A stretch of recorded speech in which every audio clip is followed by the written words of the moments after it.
Selamat pagi Indonesia. Anda menyaksikan seputar Bali terkini pukul 9 WITA bersama saya Yuma Sukmatika.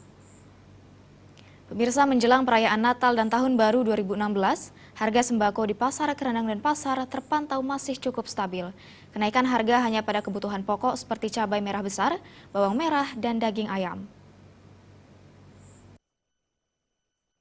Kepala Pasar Kerenang Nimade Tantri mengatakan sampai saat ini harga sembako khususnya di Pasar Kerenang masih stabil dan belum mengalami kenaikan yang signifikan.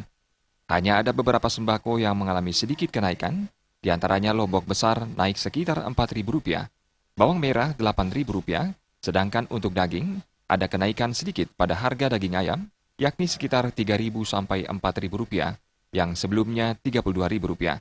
Sementara dan untuk harga daging sapi dan babi masih normal.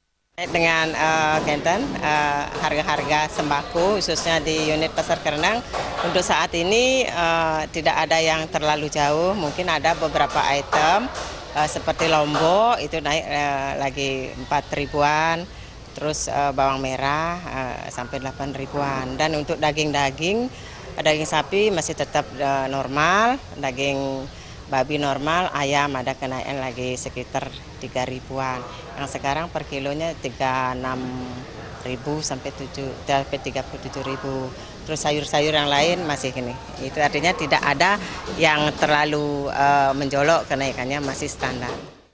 Tantri menambahkan terkait pengelolaan Pasar Kerenang, pihaknya sudah selalu berusaha untuk meningkatkan baik fasilitas, kebersihan maupun sarana penunjang lainnya. Hal ini dilakukan guna menciptakan suasana pasar yang nyaman dan bersih. Gargita dan Anggara Tanah, Bali TV. Pemirsa, demikian seputar Bali terkini kali ini. Nantikan informasi menarik kami dalam seputar Bali terkini 1 jam mendatang. Salam Indonesia.